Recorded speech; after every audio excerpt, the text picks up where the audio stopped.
Good morning students. इस lecture में हम 15 ग्रुप एलिमेंट्स की केमिकल प्रॉपर्टीज और ऑक्सीडेशन स्टेट्स को डिस्कस करेंगे। सबसे पहले हम स्टार्ट करते हैं ऑक्सीडेशन स्टेट्स को। ऑक्सीडेशन स्टेट्स को हम स्टेप बाय स्टेप डिस्कस करेंगे। देखिए, फर्स्ट स्टेप है हमारे पास the common oxidation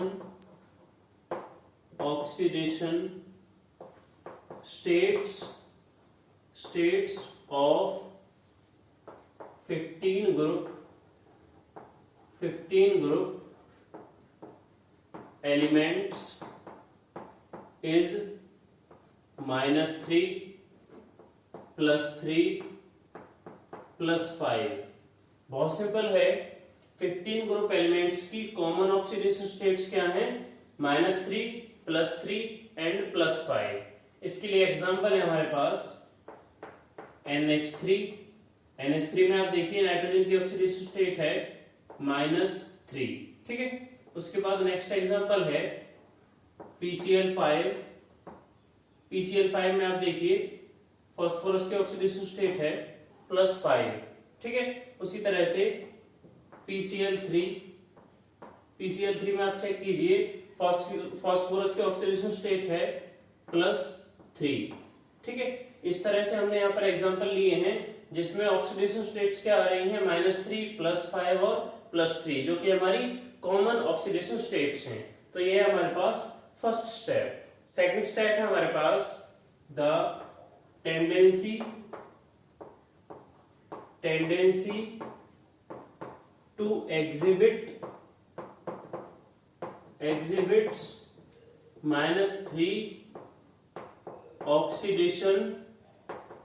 oxidation state decreases down the group due to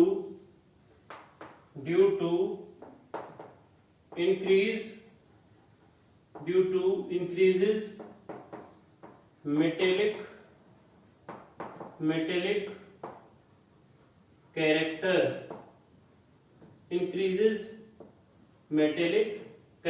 बहुत सिंपल है। सेकंड स्टेप हमारे पास जब हम डाउन द ग्रुप मूव करते हैं तो -3 ऑक्सीडेशन स्टेट शो करने की टेंडेंसी क्या हो जाती है? डिक्रीज हो जाती है। उसका रीजन क्या है? Increases metallic character. तो चलिए इसे समझते हैं। देखिए, जब हमारे पास down the group metallic character increase हो रहा है तो -3 ऑक्सीडेशन स्टेट किस तरह से डिक्रीज होगी? देखिए, हम जानते हैं कि नॉर्मली मेटल्स की जो टेंडेंसी होती है वो इलेक्ट्रॉन लॉस करने की होती है। देखिए, हमारे पास एग्जांपल है, अगर हम सोडियम का एग्जांपल लें तो सोडियम ने 1 इलेक्ट्रॉन लूज किया है और ये यहाँ पर पॉजिटिव ऑक्सीडेशन स्टेट शो कर रहा है। देखिए, +1 ऑक्सीडेशन यहाँ पर शो की गई है। उसी तरह से अगर मैं बात करूं कैल्शियम की, तो कैल्शियम भी 2 इलेक्ट्रॉन लॉस करता है और +2 ऑक्सीडेशन स्टेट शो करता है।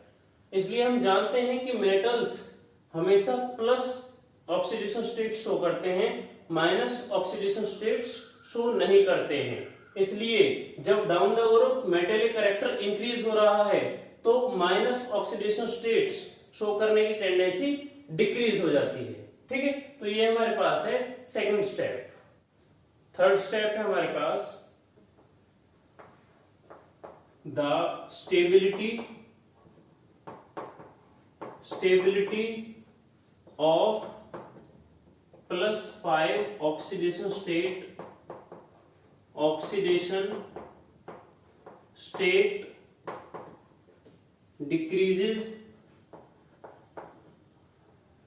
decreases and +3 oxidation state increases down the group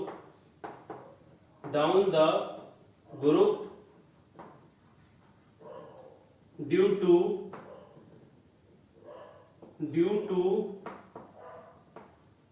inert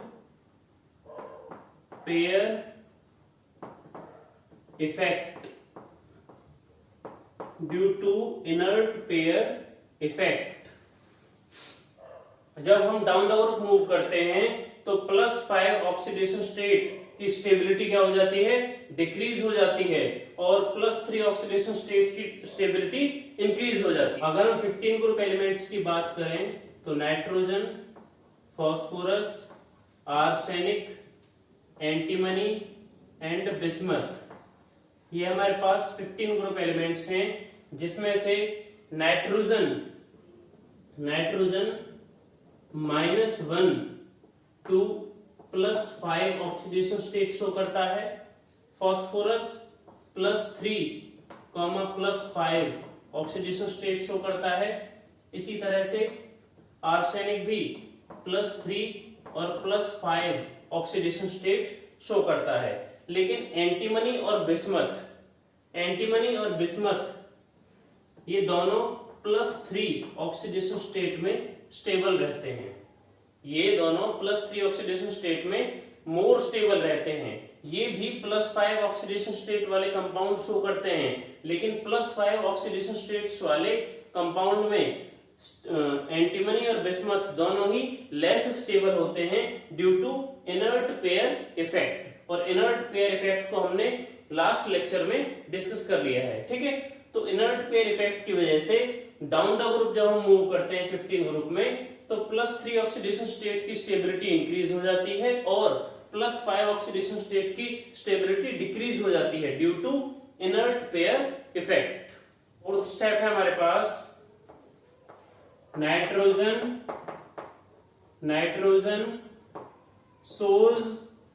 shows all the oxidation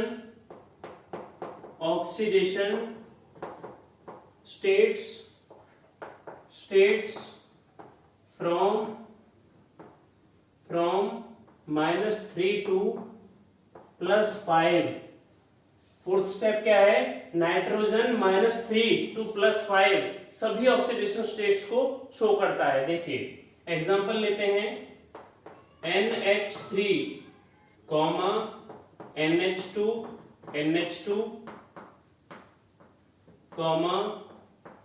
NH2OH, N2, N2O, NO, N2O3, NO2 and N2O5। ये हमारे पास डिफरेंट एग्जांपल्स हैं नाइट्रोजन के लिए, जिसमें हम -3 to +5 ऑक्सीडेशन स्टेट्स को शो कर सकते हैं। देखिए इसमें हमारे पास नाइट्रोजन की ऑक्सीडेशन स्टेट है -3, यहाँ पर है -2 नाइट्रोजन की ऑक्सीडेशन स्टेट, यहाँ पर अगर हम चेक करें तो -1 है नाइट्रोजन की ऑक्सीडेशन स्टेट, इसमें 0, यहाँ पर है +1 नाइट्रोजन की ऑक्सीडेशन स्टेट है, और यहाँ पर नाइट्रोजन की ऑक्सीडेशन स्टेट है +2, इसमें नाइट्रोजन की ऑक्सीडेशन स्टेट है +3, ठीक है। फिर यहाँ पर NO2 में चेक करें तो +4, और N2O5 में चेक करें तो कितनी हो जाएगी +5। यहाँ NO2 की जगह पर आप क्या लिख सकते हो, N2O4।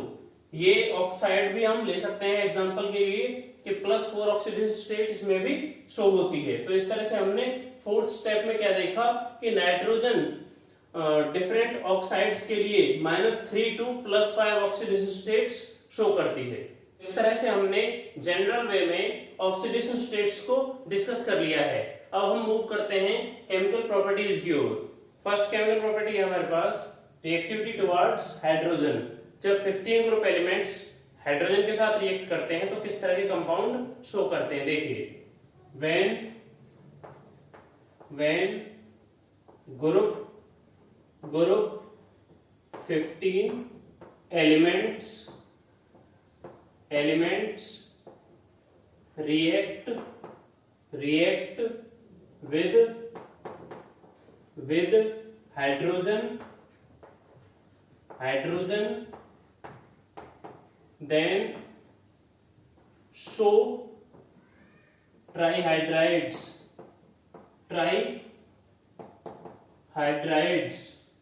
बहुत सिंपल है। जब 15 ग्रुप एलिमेंट्स हाइड्रोजन के साथ रिएक्ट करते हैं तो क्या शो करते हैं, ट्राईहाइड्राइड शो करते हैं। देखिए एग्जांपल, देखिए हमारे पास एग्जांपल है NH3, PH3, ASH3, SBH3, BiH3। देखिए हमारे पास 15 ग्रुप एलिमेंट्स ने हाइड्रोजन के साथ रिएक्ट करके ट्राईहाइड्राइड्स को शो किया है। अब हम 15 ग्रुप हाइड्राइड्स की कुछ प्रॉपर्टीज को डिस्कस करेंगे। फर्स्ट प्रॉपर्टी है हमारे पास boiling points.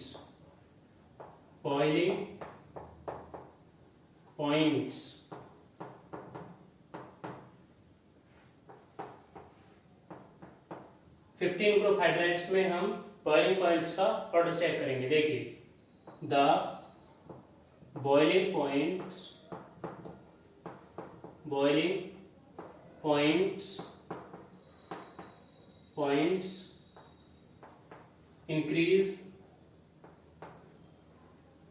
increase regularly as we move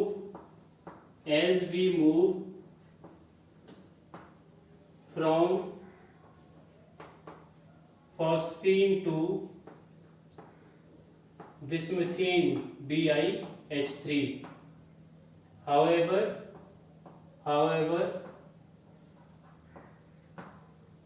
the boiling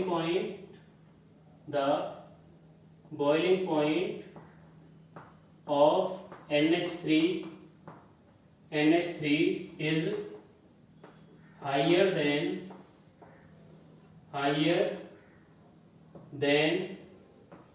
PH3 and ASH3। ठीक है, देखिए बॉइलिंग पॉइंट का जो ऑर्डर है 15 ग्रुप में वो रेगुलरली इंक्रीज होता है। देखिए बॉइलिंग पॉइंट इंक्रीज होता है फॉस्फीन टू बिस्मिथीन। उसके बाद अगर हम बात करते हैं तो हमारे पास जो बॉइलिंग पॉइंट है किसका, अमोनिया का, NH3 का, इसका बॉइलिंग पॉइंट किससे ज्यादा होता है, फॉस्फीन से और आर्सीन से। ठीक है, ASH3 इसको बोलते हैं आर्सीन। तो boiling point of NH3 is more than PH3 and ASH3। तो इसी वजह से यहाँ पर बॉइलिंग पॉइंट में एक्सेप्शन आ गया है। इस एक्सेप्शन का हम रीजन चेक करेंगे। इसके हमारे पास दो रीजन हैं। फर्स्ट है हाइड्रोजन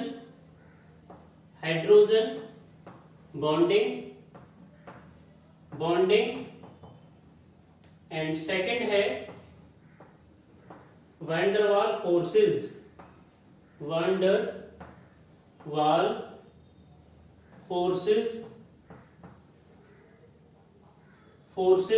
ऑफ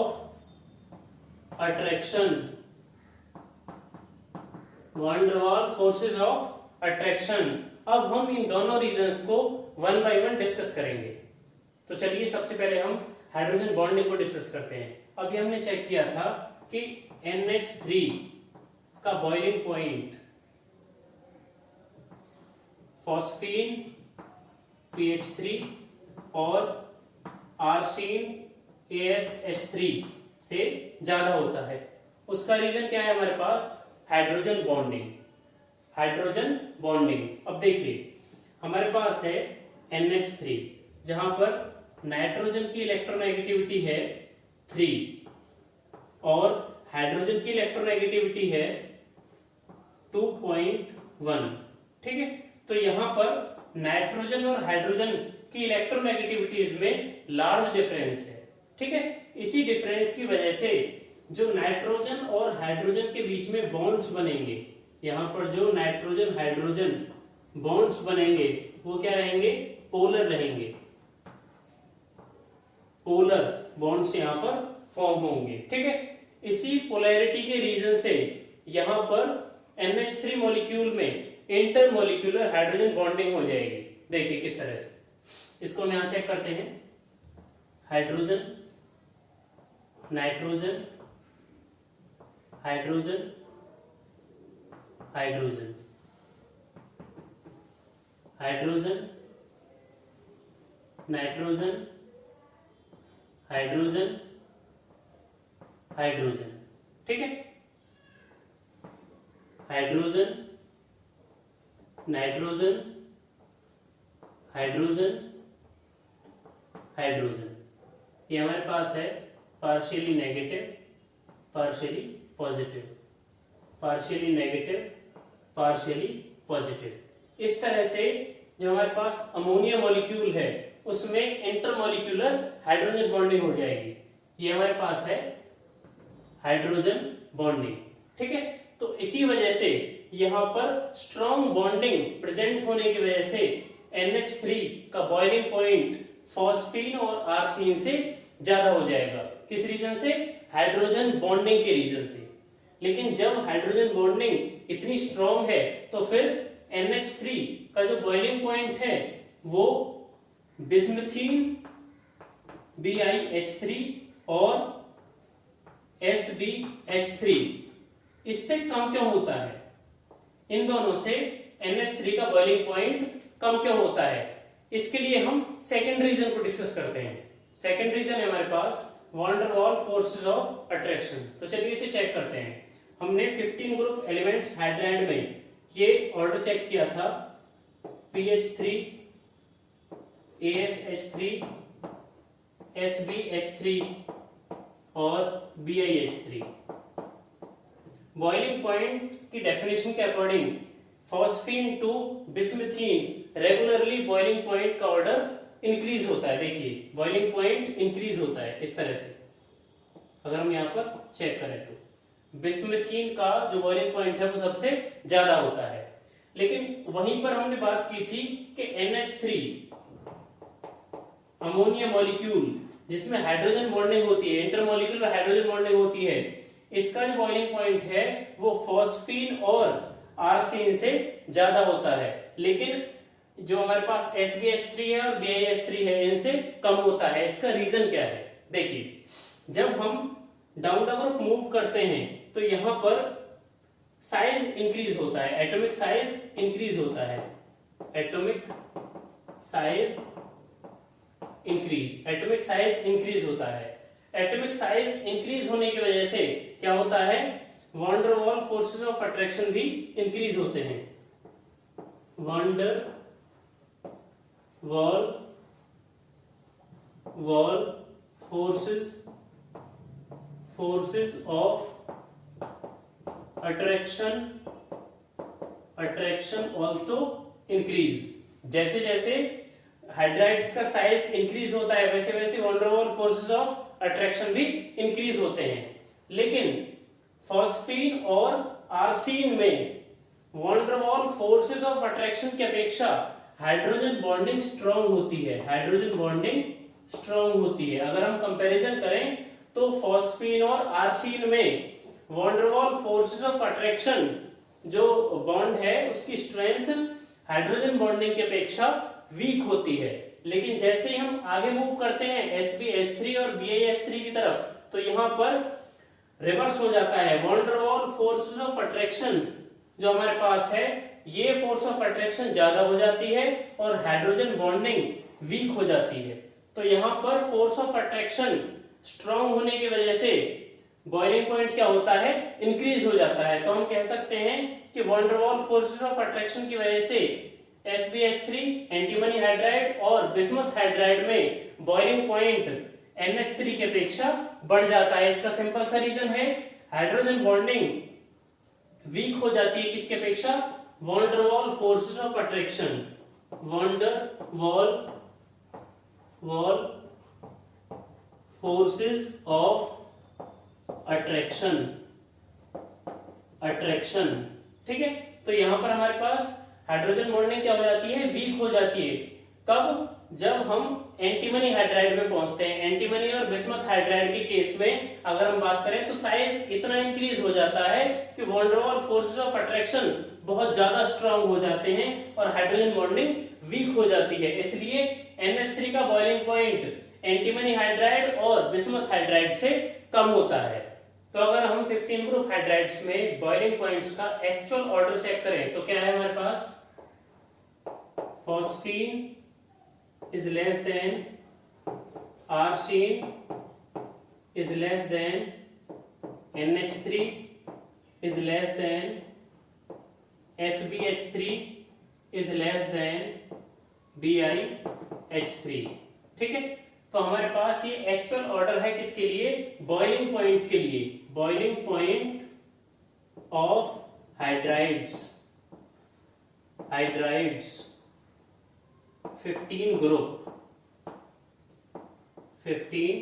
15 ग्रुप के हमारे पास जो हाइड्राइड्स हैं उनका एक्चुअल ऑर्डर है बॉइलिंग पॉइंट्स के लिए, जिसमें बिस्मथ हाइड्राइड का जो बॉइलिंग पॉइंट है वो सबसे ज्यादा है और फॉस्फीन PH3 का जो बॉइलिंग पॉइंट है वो सबसे कम है।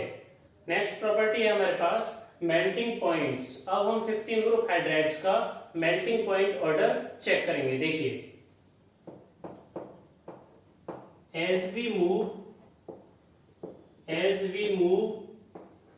down the group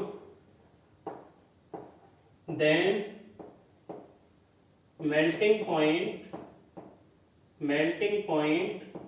increases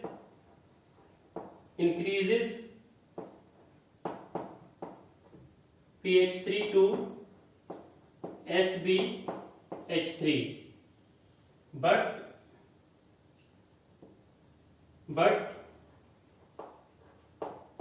NH3 has highest melting point due to presence of intermolecular hydrogen bonding।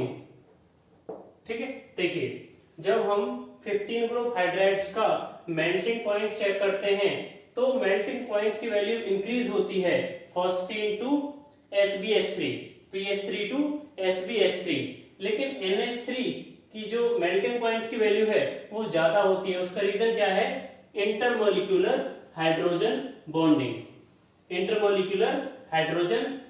तो अगर हम यहाँ पर 15 ग्रुप हाइड्राइड्स के लिए मेल्टिंग पॉइंट्स का एक्चुअल ऑर्डर लिखें तो एक्चुअल ऑर्डर क्या हो जाएगा हमारे पास, melting points is equal to, देखिए सबसे ज्यादा हो जाएगा NH3 का मेल्टिंग पॉइंट NH3, ठीक है, उसके बाद है SbH3, उसके बाद ASH3, फिर लास्ट है हमारे पास PH3।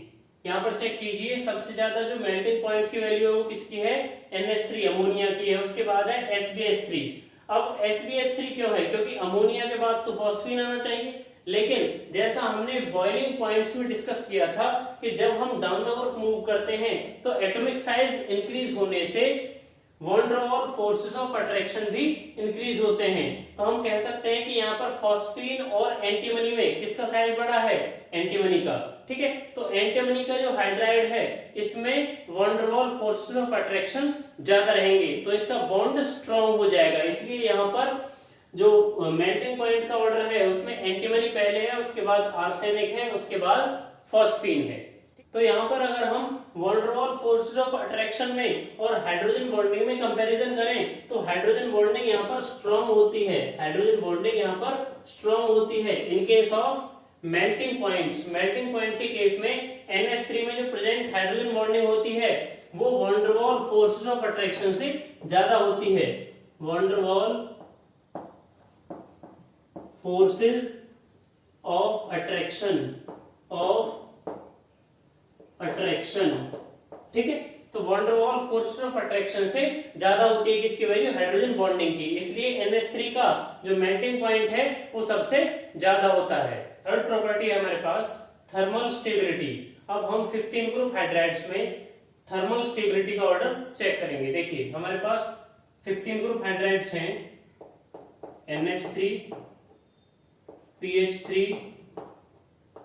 ASH3 SBH3 and BiH3 तो यहाँ पे आप देख सकते हैं कि हमारे पास जो 15 ग्रुप एलिमेंट्स हैं वो है nitrogen, phosphorus, arsenic, antimony and bismuth. उनके साथ हाइड्रोजन की रिएक्शन से वो हाइड्राइड बने हैं। तो हमारे पास हाइड्रोजन हर एक एलिमेंट में कॉमन है, H3 H3 H3 H3 और H3। तो हम यहाँ पर कहेंगे कि डाउन द ग्रुप मूव करने पर हमारे पास जो सेंट्रल एटम है इसका साइज इंक्रीज हो जाएगा। जब हम डाउन द ग्रुप मूव करेंगे तो एटॉमिक साइज इंक्रीज हो जाएगा, atomic size increase. Atomic size के इंक्रीज होने से, एटॉमिक साइज के इंक्रीज होने से क्या होगा, बॉन्ड लेंथ क्या हो जाएगी, इंक्रीज हो जाएगी, बॉन्ड लेंथ इंक्रीज हो जाएगी। जब भी बॉन्ड लेंथ इंक्रीज होगी किसी भी कंपाउंड की तो वहां पर बॉन्ड स्ट्रेंथ क्या हो जाएगी, बॉन्ड स्ट्रेंथ क्या हो जाएगी, कम हो जाएगी। क्योंकि बॉन्ड की जब लंबाई बढ़ती है तो उसकी जो स्ट्रेंथ है, उसकी जो पावर है वो डिक्रीज कर जाती है। और जब बॉन्ड की स्ट्रेंथ डिक्रीज हो जाएगी तो थर्मल स्टेबिलिटी क्या हो जाएगी, कम हो जाएगी।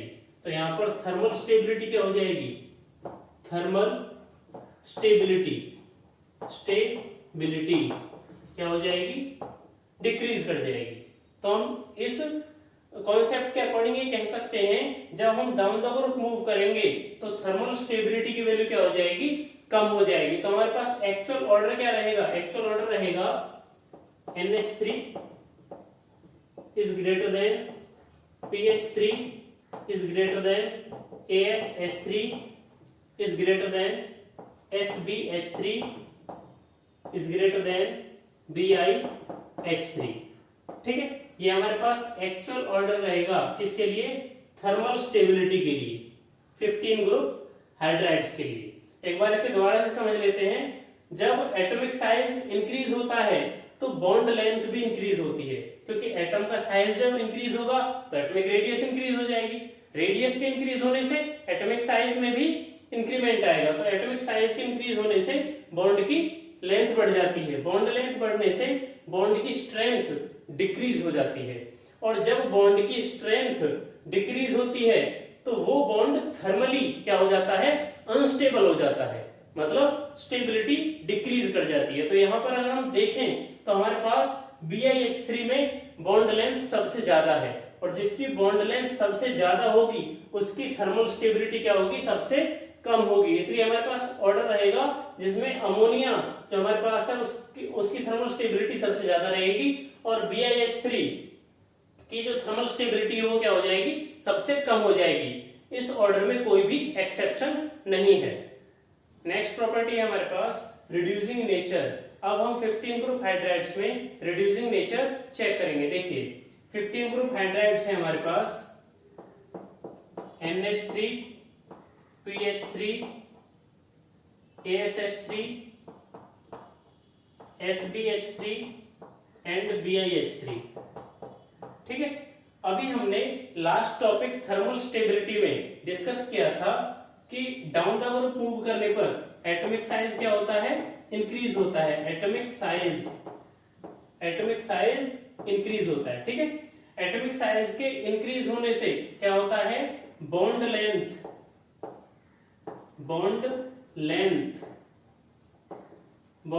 भी क्या हो जाती है, इंक्रीज हो जाती है। जब हम डाउन द ग्रुप मूव करते हैं तो एटॉमिक साइज या एटॉमिक रेडियस इंक्रीज होती है, जिससे बॉन्ड लेंथ इंक्रीज हो जाती है। उसके बाद बॉन्ड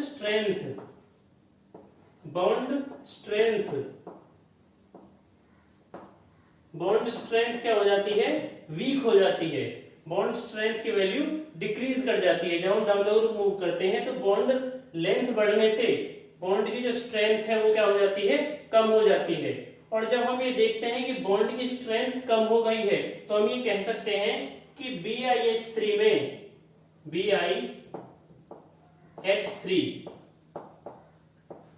BiH3 में जो बिस्मथ हाइड्रोजन बॉन्ड है इसकी लेंथ क्या हो गई है, ज्यादा हो गई है, सबसे ज्यादा हो गई है, और स्ट्रेंथ क्या हो गई है, सबसे कम। और जब इसकी स्ट्रेंथ कम हो जाएगी तो हाइड्रोजन का लिबरेशन इजी हो जाएगा। आप इस बात को समझिए, हाइड्रोजन का जो लिबरेशन है, हाइड्रोजन जो यहाँ से लॉस होना है वो इजी हो जाएगा, ठीक है। और जो हाइड्रोजन को इजीली लॉस करता है वो हमारे पास सबसे अच्छा रिड्यूसिंग एजेंट होता है। तो यहाँ पर क्या हो जाएगा, रिड्यूसिंग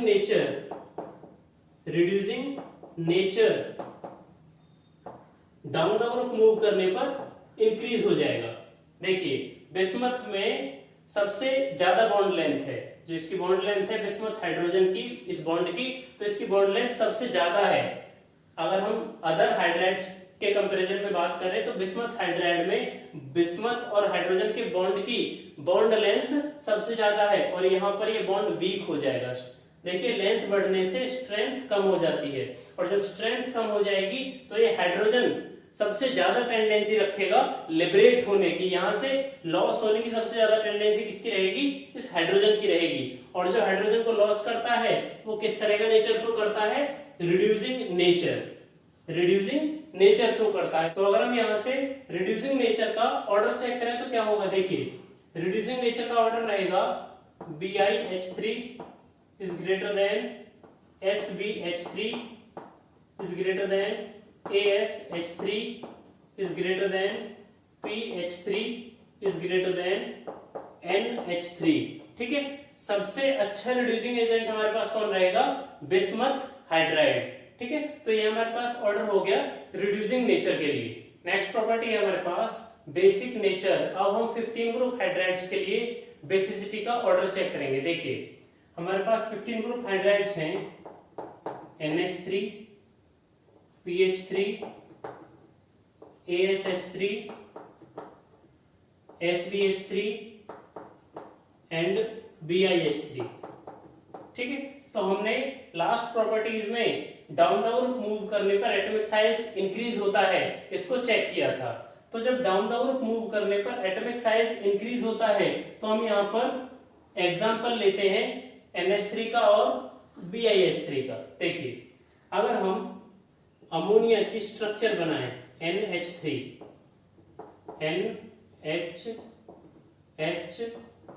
NH तो हम देख सकते हैं कि अमोनिया में नाइट्रोजन पर एक लोन पेयर ऑफ इलेक्ट्रॉन है, ठीक है। अगर हम बात करें BiH3 की स्ट्रक्चर की तो हमारे पास BiH3 की स्ट्रक्चर है BiH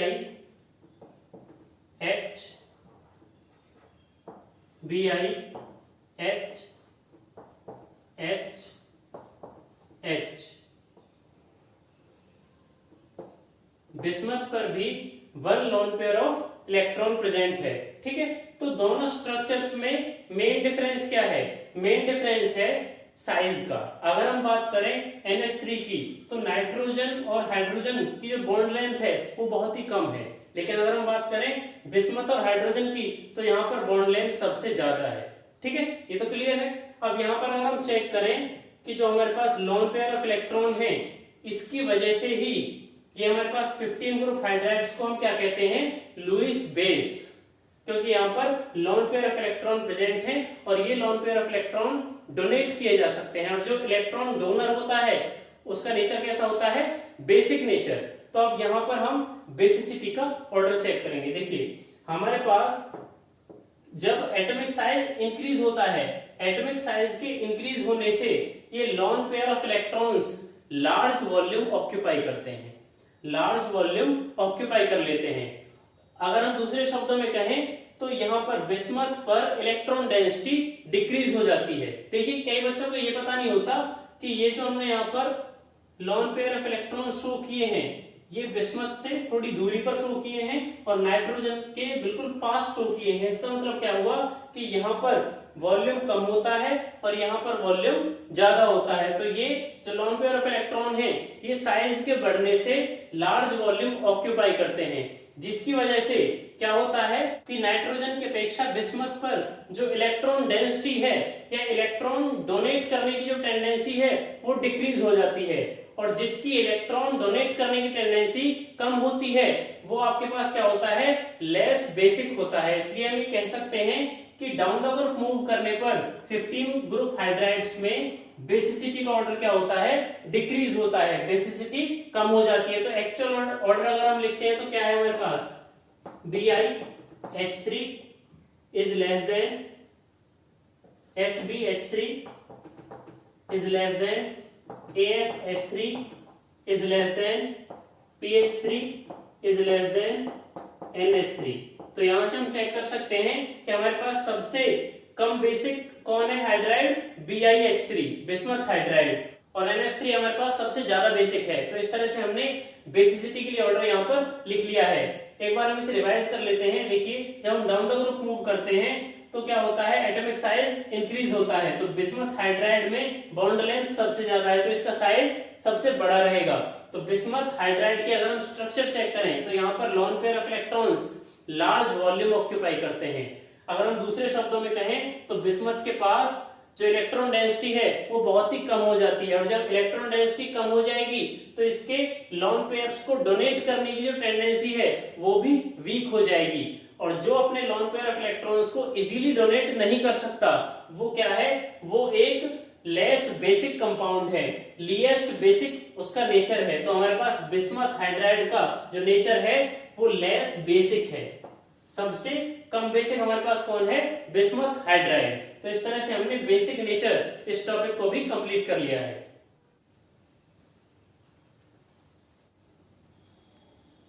तो इस लेक्चर में हमने ग्रुप 15 एलिमेंट्स की ऑक्सीडेशन स्टेट्स और first chemical property reactivity towards hydrogen को कंप्लीट कर लिया है। आई होप कि आपको ये सारे टॉपिक समझ में आए होंगे। अगर उनमें कोई डाउट है तो आप कमेंट सेक्शन में पूछ सकते हैं।